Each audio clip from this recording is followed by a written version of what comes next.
Hi, welcome back. My name's Andy and this is the fourth video in a series of looking at how to develop and improve your tacks. In this one I want to look at the flick in the tack, so that's taking the boat from head to wind onto the new course and crossing sides. If you're not sure what I'm talking about, go back and check out the second and the third videos from my series that looks at that in greater depth. In this video I'm going to have a deeper dive into actually what the flick is and what success looks like, and then give you a few activities to try on the water to help develop and improve your tacks. Right, and the flick has sort of two main objectives really. Main one, it will be getting the boat turning through the wind, so using the back of the mainsail. The second will actually be to get the boat heeling over so that when you cross sides you can flatten it and get an acceleration out of the tack, bring the boat back up to speed. So if we come back and look at the first bit, the roll to windward, it's going to look a little bit different depending on the wind strength. If there's a little bit of breeze, then once you've gone through head to wind, you're going to get a little bit of help from the wind pushing the boat over, and it's going to happen quite quickly. If the wind is lighter, then it's actually you need to use your weight to roll the boat to windward. And in something like a laser, if we look at this one here, it's in really light winds, ideally it should be entirely your body weight getting that boat to heel over. And what you want to do is as the boat gets onto its new close-hauled course, be able to already have swapped sides so you can squeeze that boat flat straight away. A very common mistake in a roll tack is people tack the boat and then wait on the wrong side for the wind to blow the boat over to get that heel, and then they jump over. Two problems with that. One, you're spending longer in the tack than you need, you're wasting time, you could be sailing again. Second, it actually breaks a rule, but I'll have a look at that in a future video. Okay, so that's the first aim of it. The way to practice this is, if there's a bit of wind, get used to flicking your boat. So get used to rolling the boat more and more. Start off with just a gentle roll back. And then as you gain confidence that you can get in the boat and get across, then throw your weight into it. Bit more.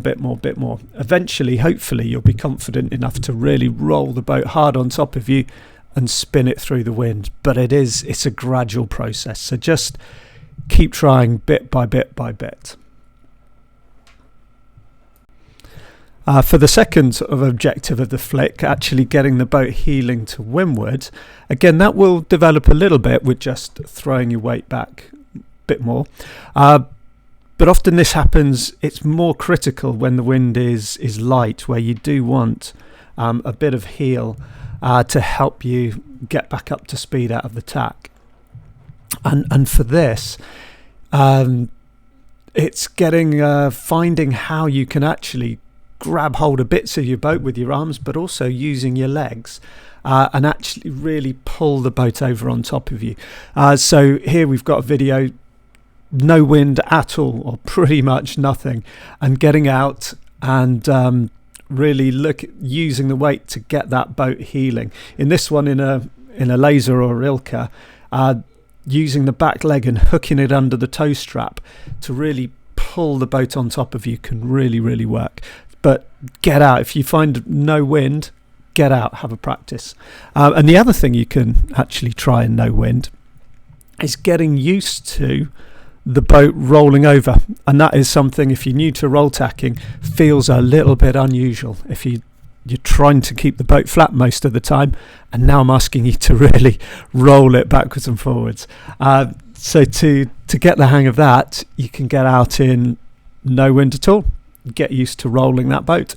It's going to help you with the crossing. It's also going to help you with the exit bit and the pulling the boat flat gently. So this is a lovely video that I've had for some time of some fever sailors really doing this, and you can see those sailors that are really on it, their boat's moving very quickly, the others not so much. Right, and the next bit that I was looking at is crossing the boat.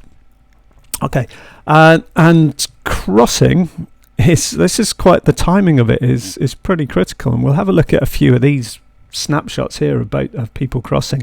It's often said that you want to delay the swapping sides. Maybe that's true, but it's only very, very marginal. You still, if we look at these, the sailors are swapping pretty much as the boom crosses sides, so it is only a very, very slight delay in that swapping sides, and that's if you've really managed to get the boat heeling on top of you, then you can. The advantage of swapping at that point is as soon as the boat's close hauled, you're bringing the boat flat, getting it sailing again. You're not wasting time actually in the tack. So a few tips on how to get across the boat. First of all, I've talked about it before, is just moving back in the boat before you cross. Makes going across, diagonally across, is a lot easier than going straight across. So big tip, move back. The other thing is really getting low. Think of posting yourself under the boom like a sort of a letter through a letterbox. And the last tip, which is a little bit counter to what you might have learnt on if you've ever done a beginner course, and that's the feet. So keep your feet underneath you. The lovely thing about a roll tack, it actually makes getting across the boat a lot easier, because with the boat heeling on top of you, you can stand up under the boom and get across. It's actually a far easier swap. So to do this, keep your feet underneath you, brace them against the side tank of the cockpit, and once that boat is heeling on top of you, you can stand up and cross. Okay, so ways to practice that. Again, get out in light winds, have a play, and you can, I've said the timing of the cross is critical, but just to get used to getting across, you can just delay it, just heel your boat over and jump over a bit later. It's all going to add up into your sort of movement patterns. And with anything in tacking and sailing, it's a lot about just getting on the water and trying it. No two tacks are going to be the same, so it's really important that you've built this sort of big memory bank of movements, so to speak. So the more times you get out and do these things, have a play, try them in different scenarios, do a few different things, it's all really going to help. Okay, so that is the next sort of instalment of your tacking practice. Get out and give these things a go.